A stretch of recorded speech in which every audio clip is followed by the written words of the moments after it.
27 का चुनाव, महिला वोट पर दांव।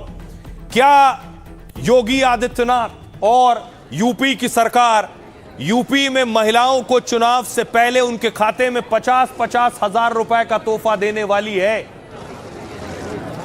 अखिलेश यादव यह दावा कर रहे हैं कि योगी सरकार महिलाओं को 50-50 हजार रुपए देने वाली है ठीक चुनाव से पहले। और अखिलेश यादव ने देखिए बाकायदा इसके लिए ट्वीट किया है जिसमें लिखा है, देखा जाए तो जिस 50,000 रुपए सालाना पैसे की देने की बात भाजपा सरकार कर रही है वो पैसे पिछले 10 साल में भी दिए जा सकते हैं। यानी क्या समाजवादी पार्टी को की टेंशन हाई है कि अगर बीजेपी ने 50,000 रुपए दे दिए तो यूपी चुनाव क्या मुश्किल हो जाएगा जीतना? अब पैसे की कमी नहीं है, विकास के लिए पैसे की कमी नहीं, जनता जनार्दन के लिए, युवाओं के लिए, महिलाओं के लिए कोई पैसे की कमी नहीं। हर कार्य जनता को समर्पित है। क्या उत्तर प्रदेश चुनाव में योगी बड़ा दांव चलने वाले हैं? क्या चुनाव से पहले योगी महिलाओं को 50-50 हजार रुपए देने वाले हैं? लेकिन लखनऊ से लखीमपुर और गाजियाबाद से गोरखपुर तक इस पर चर्चा और सियासी हलचल तेज हो गई है। अखिलेश यादव ये सब बात फैला रहे हैं तो हम उनके साथ नहीं, हमेशा हम अपने योगी जी के ही साथ में खड़े रहें। सिर्फ चुनाव के टाइम पे अगर दे रहे हैं तो जाहिर सी बात है कि पॉलिटिकली मोटिवेटेड है और प्रलोभन देने का काम किया जा रहा है। पहल बहुत अच्छी है, उन्होंने महिलाओं के लिए इतना बड़ा जो योगदान दिया है उससे महिलाओं को बहुत अच्छी मदद मिली है। महिलाओं की आर्थिक स्थिति में सुधार होगा, महिलाएं मजबूत होंगी। जानकार मानते हैं कि महिलाओं के खाते में 50-50 हजार देकर योगी विरोधियों को चारों खाने चित्त कर सकते हैं। दावा तो यह भी है कि यह अखिलेश के पीडीए की काट है। अगर ये सच है तो यूपी की आधी आबादी को योगी ने साधने का बड़ा प्लान बना लिया है। महिला स्कीम को वैसे भी जीत की बड़ी थीम माना जाता है। देश के दूसरे राज्यों में हुए चुनाव में महिलाओं ने ही जीत पक्की की है और अखिलेश डिंपल दावा कर रहे हैं कि योगी भी अब महिला वाला मास्टर स्ट्रोक चलने वाले हैं। चुनाव से पहले लोगों के खाते में उनके मतलब कॉन्शियस को आप खरीदने की कोशिश कर रहे हैं कहीं ना कहीं। अच्छे लोगों को चुनेंगे तो फायदे में रहेंगे। तो आइए अब आपको बताऊं ये 50,000 वाला गिफ्ट क्या है, क्योंकि अब तक किसी सरकार ने 50-50 हजार रुपए नहीं दिए। देखिए आपको बताऊं, यानी क्या योगी 50,000 देंगे तो अखिलेश यादव कह रहे हैं हम 40,000 रुपए महीना देने को तैयार है सालाना। अब देखिए ये खबर का खुलासा कैसे हुआ। यूपी चुनाव से पहले महिलाओं के लिए योगी बड़ा प्लान बना रहे हैं। महिलाओं को योगी 50-50 हजार की आर्थिक मदद दे सकते हैं। अखिलेश यादव का दावा है कि सीएम योगी ने योजना लाने वाले हैं वो। अखिलेश के मुताबिक बीजेपी का सालाना 50,000 रुपए देने का प्लान है। अखिलेश की माने तो चुनाव से पहले 20,000 की पहली किस्त दी जाएगी। चुनाव के बाद बीजेपी सरकार बनने पर 10-10 हजार की 3 किस्तें दी जाएंगी, यानी पहले 20 फिर 10-10 बाद में 50,000 हो गए। आर्थिक रूप से कमजोर और गरीब परिवार की महिलाओं को ये पैसे दिए जाएंगे। एक रिपोर्ट के मुताबिक यूपी में ऐसी महिलाओं की संख्या करीब 50 लाख है। अगर 50 लाख महिलाओं को 50,000 दिए जाएंगे तो 25,000 करोड़ रुपए का खर्च आएगा सरकार पर। यूपी का बजट 9 लाख करोड़ का है। 18,000 करोड़ महिला बाल विकास के लिए। 50,000 वाली योजना लागू होती है तो सरकार पर 25,000 करोड़ का बोझ आएगा। हालांकि यूपी सरकार ने ना कोई ऐलान किया है इसका, ना कोई योजना की पुष्टि की है, लेकिन अखिलेश यादव ने 50,000 वाले प्लान को बीजेपी का जुमला बताया। कहा यह बीजेपी की पाप की कमाई है जिसे यूपी की महिलाएं कभी नहीं लेंगी। बीजेपी के पास अब चुनाव जीतने के लिए पैसे के सिवा कुछ नहीं बचा है, अखिलेश कह रहे हैं। योगी सरकार ने 10 साल में महिलाओं को 50,000 सालाना क्यों नहीं दिए? अखिलेश ने योगी सरकार को घेरते हुए महिलाओं के लिए ऐलान भी कर दिया। अखिलेश ने भी कह दिया कि हम 40,000 रुपए से शुरुआत करेंगे जिसमें हर साल बढ़ोतरी भी होगी। मतलब उनकी सरकार बनी तो महिलाओं को 40,000 रुपए देने का ऐलान किया। जानकारी से महिलाओं के लिए 40,000 बनाम 50,000 का प्लान बता रहे हैं और यूपी में 2027 के चुनाव के लिए बड़ा मास्टर स्ट्रोक बता रहे हैं। यानी ये लड़ाई को और दिलचस्प बना देगा। सुनिए सियासतदानों को। हमने बिहार में भी देखा था कि चुनाव से पहले किस तरह सरकार ने सबके महिलाओं के खातों में पैसे पहुंचाने का कार्य किया था और हमने ये भी देखा महाराष्ट्र में भी इस तरह का कार्य हुआ है। तो हम इसकी बात के लिए तैयार है। हम जानते हैं कि सरकार कुछ ना कुछ इस तरह का करेगी, लेकिन समाजवादी पार्टी इस बात के लिए तैयार है। चुनाव से पहले लोगों के खाते में उनके मतलब कॉन्शियस को आप खरीदने की कोशिश कर रहे हैं कहीं ना कहीं। तो हम बिल्कुल इस बात में एग्री नहीं करते। सरकार को अपना कार्य करना चाहिए पूरा। आपने 10 साल तो भ्रष्टाचार कर दिया। ये अभी पैसा दें, फिर महिलाओं के रोजगार इस बात पर निर्भर हो कि सरकार जीतेगी तो उनको पैसा मिलेगा। अगर नियत अच्छी है तो समय रहते, आपकी तो सरकार है, 10 साल से आप प्लानिंग कर रहे थे, आप इस योजना को ले आते, महिलाओं को रोजगार दे देते। तो इस सरकार का ऐसा ट्रैक रिकॉर्ड नहीं है। इस स्कीम के नाम पे बिहार में लोगों को ठगा जा चुका है। जिन महिलाओं को पैसा मिला था बिहार में, उन महिलाओं से चुनाव के बाद पैसा वसूल लिया गया और उसके लिए तमाम तरीके से प्रताड़ित। याद रखना, ये कांग्रेस और ये समाजवादी पार्टी ये विरासत के विरोधी भी है और विकास के भी धुर विरोधी है। इनको इससे कोई लेना देना नहीं है। और महिलाओं के तो जन्मजात विरोधी है। बेटी की सुरक्षा के लिए यही सपाई खतरे बने हुए थे और उस समय कहावत ही चल पड़ी थी कि देख सपाई बिटिया घबराई। इन लोगों से सतर्क रहने की आवश्यकता है। सतर्क रहेंगे तो हमेशा सुरक्षित रहेंगे। आप देखते होंगे कि जैसे ही इनसे कोई सटेगा तो खतरा उतना ही बढ़ेगा। योगी कह रहे हैं इनसे सटेगा तो खतरा बढ़ेगा, लेकिन ये योजना जो महिलाओं को आर्थिक सहायता के लिए होती है, ये कितना काम करती है? आपको याद होगा महाराष्ट्र में भी ऐसी योजना थी, बीजेपी सत्ता में आई। ऐसी योजना मध्य प्रदेश में थी, फिर बीजेपी सत्ता में आई, और ऐसी योजना असम में थी। हिमंता बिस्वा शर्मा फिर एक बार सीएम बन गए। अब मैं आपको बताऊं, देखिए कौन कौन सी इस तरह की महिलाओं को पैसे देने वाली स्कीम थी जिससे जमीन पर फायदा नजर आया है। देखिए जरा उन योजनाओं का असर क्या हुआ। सबसे पहले देखिए नारी स्कीम और जीत की थीम। मध्य प्रदेश में लाडली बहना योजना 1250 रुपए महीने दिए जाते हैं। मोहन यादव सीएम है। दूसरी तरफ महाराष्ट्र में माझी लाडकी बहन 1500 रुपए महीना दिया जाता है इसमें। छत्तीसगढ़ में महतारी वंदन 1000 रुपए महीना दिया जाता है। बंगाल में लक्ष्मी भंडार 1500 से 1700 रुपए महीना दिया जाता है। दिल्ली महिला समृद्धि 2500 रुपए महीना दिया जाता है दिल्ली में। झारखंड मैया सम्मान 1000 रुपए महीना महिलाओं को दिए जाते हैं। असम अरुणोदय 1250 रुपए दिए जाते हैं। पंजाब में देखिए मावा धिया सत्कार 1000 से 1500 रुपए दिए जाते हैं। यानी कोई राज्य बचा नहीं है, कोई पार्टी बची नहीं है, किसी एक पार्टी पर इल्जाम नहीं लगाया जा सकता। कर्नाटक गृह लक्ष्मी कांग्रेस की सरकार है, 2000 रुपए महीना दिया जाता है। आंध्र प्रदेश आधा विद्या योजना 1500 रुपए महीना यहां दिया जाता है। तो हर राज्य में इस तरह की स्कीम है, पार्टी कोई भी हो, सरकार कोई भी हो। सुनिए जरा महिलाएं क्या कह रही हैं इस पर। विकास देख रहे हैं तो हमें 50,000 या 60,000 से कोई मतलब ही नहीं है। और वैसे भी हम महिलाएं हैं तो हमें काफ़ी उन्होंने काम दिया है, व्यवसाय दिया है, तो हमको 50,000 से कोई उतना नहीं है और कोई गेम चेंजर तो उसमें नहीं होगा। महिलाओं का उत्थान हो जाएगा, उनके जीवन स्तर में बहुत अच्छा प्रयास है ये, तो वो अपने कम से कम स्वावलंबी हो जाएंगे। ज्यादातर मामलों में देखें ये फ्री वाला इलेक्शन के टाइम में, लेकिन लोग इतने जागरूक हैं, समझ जाते हैं कि ये दाना फेंका जा रहा है फंसाने के लिए। अगर ऐसा कुछ है तो बहुत अच्छी बात है और ये सिर्फ चुनावी नहीं होना चाहिए, ये पूरे साल 5 साल उनको देना चाहिए अगर इस तरीके की कोई घोषणा है तो। हकीकत में और उसमें सच्चाई में दोनों में फर्क होता है ना। कहने को तो मैं भी कह दूंगी कि जो है कि अखिलेश जी ने कहा है कि 1 लाख रुपए या 2 लाख रुपए का वो देंगे। तो एक महिला को 50,000 रुपए आपने एक बार दे दिए, उसके बाद पूरी 5 साल तक आप जनता का खून चूसो। समझदार महिला होगी तो 50,000 का 5 लाख रुपए भी नहीं देगी। योगी जी से हम ये निवेदन करेंगे हर घर में को रोजगार दे दें। वो आज अगर हमारे मुख्यमंत्री जी ये चाहते कि घर की महिला अगर मजबूत हो जाए तो उसमें कोई हर्ज नहीं है और आत्मनिर्भर होना महिला का सपना होगा। 50,000 देंगी, इससे बेनिफिट हो या ना हो कोई फर्क नहीं पड़ता। बस ये है कि योगी सरकार आने से ये है कि लेडीज सुरक्षित हो गई हैं, कहीं आती जाती हैं, अकेले आ रही हैं, जा रही हैं, उन्हें कोई डर नहीं रहता कि वो बिल्कुल सेफ है। औरतें बहुत ही कर्मठ हैं, वो अपने कर्म करने पर विश्वास रखती हैं, न कि इस तरह के उधार पैसे लेने पर इस पर करती हैं। 50,000 रुपए से अगर महिलाओं को मिलता है तो कोई चेंज नहीं होगा, कुछ चेंज नहीं होगा। महिलाएं सब जानती हैं, महिलाओं के पास सारी सच्चाई सामने है। पैसे से अगर वोट खरीदे जाएं तो फिर लोकतंत्र का क्या मतलब रह जाएगा?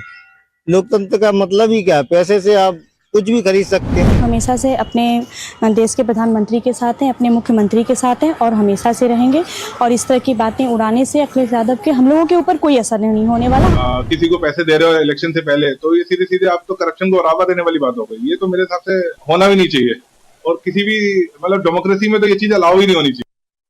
तो आपने लोगों को सुना, अलग अलग तरह की प्रतिक्रिया लोगों की, लेकिन असल में जिन्हें पैसा मिलेगा वो ग्राउंड पर वोट में कितना तब्दील होगा, बड़ी बात ये। अब देखिए यूपी में महिला वोटर कितनी है, महिला वोट का सवाल है। कुल यूपी में वोटर है 15 करोड़, 15 करोड़ से ज्यादा वोटर है। उस 15 करोड़ में 7.5 करोड़ महिला वोटर है। अब देखिए जरा 7.5 करोड़ महिला वोटर में बीजेपी को कितनी महिलाओं ने वोट किया और ट्रेंड क्या रहा है।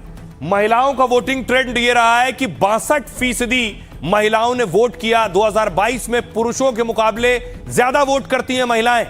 2022 का आंकड़ा देखिए जरा, 2022 में 7.5 करोड़ महिला वोटर थे, जिसमें 6 करोड़ 60 लाख महिलाओं ने वोट किया था। बीजेपी को देखिए, कुल वोट बीजेपी को मिला था लगभग 3 करोड़ 80 लाख, उसमें से महिला वोटर था 1 करोड़ 97 लाख। समाजवादी पार्टी को लगभग कुल वोट मिला था 2 करोड़ 95 लाख से ज्यादा, उसमें महिलाओं का वोट था 1 करोड़ 40 लाख। अब पार्टियों का दांव महिला वोट बैंक पर है, क्योंकि अब तक जो पिछले चुनाव हुए उनकी जो नजीर निकलकर सामने आई कि महिलाओं ने भरपूर जिसे वोट दिया वो पार्टी सत्ता में आ गई है। सुनिए जरा क्या कह रही होगी। अब पैसे की कमी नहीं है, विकास के लिए पैसे की कमी नहीं, जनता जनार्दन के लिए, युवाओं के लिए, महिलाओं के लिए कोई पैसे की कमी नहीं। हर कार्य जनता को समर्पित है। सरकार बिना भेदभाव के कार्य करेगी, किसी के साथ भेदभाव नहीं करेगी। गरीब के लिए, महिलाओं के लिए, समाज के उस प्रत्येक तबके के लिए सरकार कार्य करेगी, बिना भेदभाव के कार्य करेगी। हम लोग लखनऊ में बटन दबाते हैं, 1 करोड़ 6 लाख से अधिक इन सभी परिवारों को 12,000 रुपए सालाना पेंशन उनके अकाउंट में चला जाता। कोई कट नहीं ले सकता, कोई घूसखोरी नहीं कर सकता। छात्र की छात्रवृत्ति उसके अकाउंट में जाती है, कोई बीच में घुसखोरी नहीं कर सकता है। तो अच्छे लोगों को चुनेंगे तो फायदे में रहेंगे। सावधान, पायलट नशेड़ी है।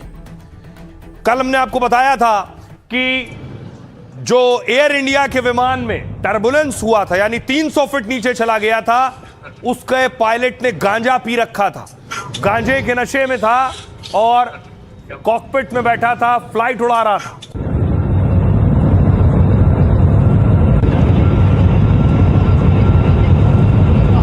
आज खबर आई कि स्पाइस जेट के प्लेन में देखिए एसी नहीं काम कर रहा था, इतनी गर्मी थी कि हाथ में पेपर लेकर लोग पंखा झल रहे थे।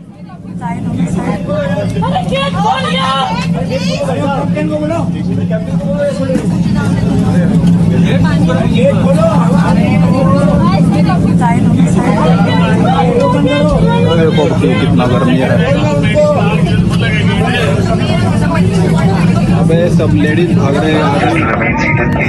अरे बैठने वाले कहाँ बैठेंगे?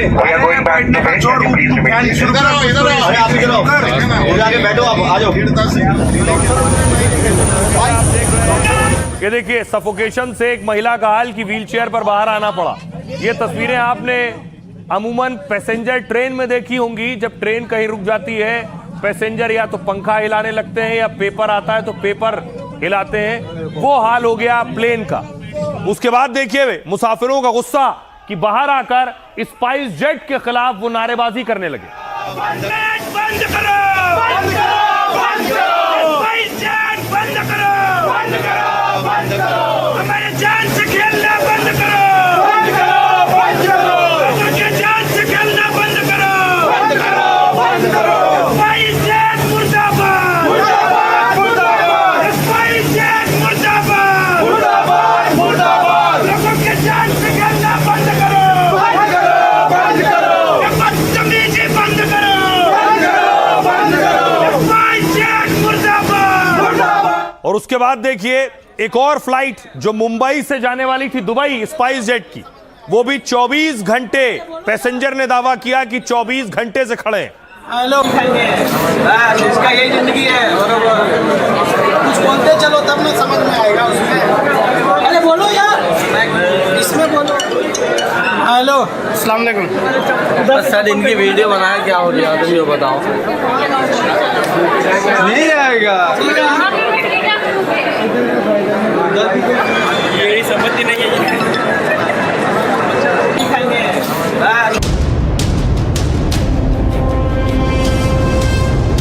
फुकट से आ रहे 145 यात्रियों में से किसने सोचा होगा कि उनकी जान खतरे में है, क्योंकि वो जिस विमान में सवार हैं उसका पायलट गांजे के नशे में है। लेकिन कभी कभी आप जो नहीं सोचते वो हो जाता है।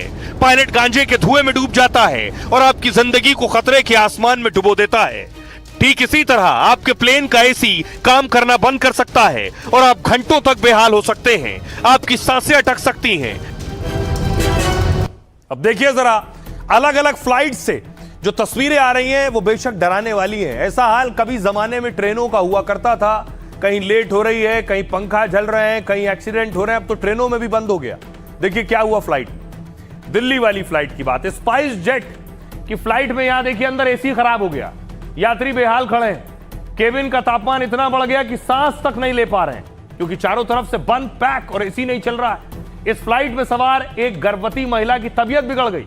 इस फ्लाइट को पुणे जाना था और इसमें करीब 150 यात्री सवार थे। फ्लाइट को दिल्ली के आईजीआई एयरपोर्ट के टर्मिनल 1 से 9:45 पर उड़ना था। इसे रीशेड्यूल किया गया और 10:30 बजे इसमें यात्री सवार हुए। जैसे जैसे यात्री प्लेन में सवार होते गए केबिन में गर्मी बढ़ने लगी। 40-50 मिनट तक सोचिए रनवे पर दौड़ने के बाद भी एसी ऑन नहीं हुआ। जब यात्री की तबीयत बिगड़ने लगी तो उन्होंने विरोध करना शुरू किया। तब टेक ऑफ रोक दिया गया और विमान को वापस बे में ले जाया गया। फ्लाइट रद्द की गई और पैसेंजर 6 घंटे तक एयरपोर्ट पर फंसे रहे। बुधवार सुबह यात्रियों को स्पाइस जेट ने दूसरी फ्लाइट से फिर पुणे भेजा। अगली फ्लाइट देखिए चेन्नई। मंगलवार की रात एक प्लेन की इमरजेंसी लैंडिंग कराई गई। इंडिगो की यह फ्लाइट कोलकाता से चेन्नई जा रही थी। लैंडिंग से पहले पायलट को लगा बायां इंजन फेल हो गया है। उसने तुरंत एयर ट्रैफिक कंट्रोल यानी एटीसी को जानकारी दी इस बात की। फिर चेन्नई एयरपोर्ट पर रात 11:29 पर इमरजेंसी घोषित की गई और उसके बाद फ्लाइट की सुरक्षित लैंडिंग हुई है। इसमें 224 लोग सवार थे। इंजन में आई खराबी के कारणों की जांच की प्रक्रिया शुरू कर दी गई। अगली फ्लाइट देखिए मुंबई। अंतर्राष्ट्रीय हवाई अड्डे पर यात्री 24 घंटे से ज्यादा फंसे रहे, उनका दावा है। फ्लाइट स्पाइस जेट की थी जिसे मुंबई से दुबई के लिए उड़ान भरना था। इसे 11 अगस्त को दोपहर 12:55 के लिए शेड्यूल किया गया। यात्रियों का आरोप है कि इस फ्लाइट का समय कई बार बदला गया, लेकिन कंपनी की ओर से बदलाव की कोई जानकारी नहीं दी गई और ना ही कंपनी की ओर से उनके खाने पीने का कोई इंतजाम किया गया। और हद तो तब हो गई जब यात्रियों को बुधवार की सुबह फ्लाइट में बिठाया गया, लेकिन टेक ऑफ से ठीक पहले उन्हें प्लेन से वापस उतार दिया गया। कंपनी की ओर से प्लेन में तकनीकी खराबी का हवाला दिया गया। फिर फ्लाइट को बुधवार की दोपहर 1:30 बजे के लिए शेड्यूल किया गया। सोचिए, जो हजारों रुपए खर्च करके टिकट कराता है, उसके बाद वो कभी पंखा जल रहा है, कभी 24 घंटे इंतजार कर रहा है। ये उस मुसाफिर, उस पैसेंजर के साथ कितना बड़ा मजाक है। सुनिए क्या कह रहे हैं पैसेंजर। ऐसी सिचुएशन आई कि हमारे पूरे कपड़े गीले हो गए। सब पैसेंजर का ऐसा ही हुआ था, पूरा फ्लाइट भरा हुआ था, करीबन 150 से ज्यादा लोग होंगे। और बाद में छोटे बच्चे जो थे, बहुत छोटे छोटे थे, 1 साल के, 8 महीने के, 6 महीने के बच्चे थे, वो रोने लगे बहुत जोर से क्योंकि उनको श्वास लेने में दिक्कत हो रही थी। और कुछ प्रेग्नेंट महिलाएं थी, तो वो महिलाओं को आवाज भी नहीं देने आ रहा था, उनका आवाज भी बाहर नहीं आ रहा था। और फ्लाइट वैसे ही वो रनवे पे लेके गए, ब्लोअर्स शुरू किए, तो ब्लोअर्स में से गर्म हवा आने लगी, तो अंदर ऐसा गैस चैम्बर जैसा सिचुएशन हुआ था। बहुत पैनिक हो गए लोग। यहाँ ज्यादातर पैसेंजर कल सुबह 7-8 बजे से आए हुए और अभी तक एयरलाइन ने कोई सोल्यूशन नहीं दिया और अब इनके पास कोई सोल्यूशन नहीं है।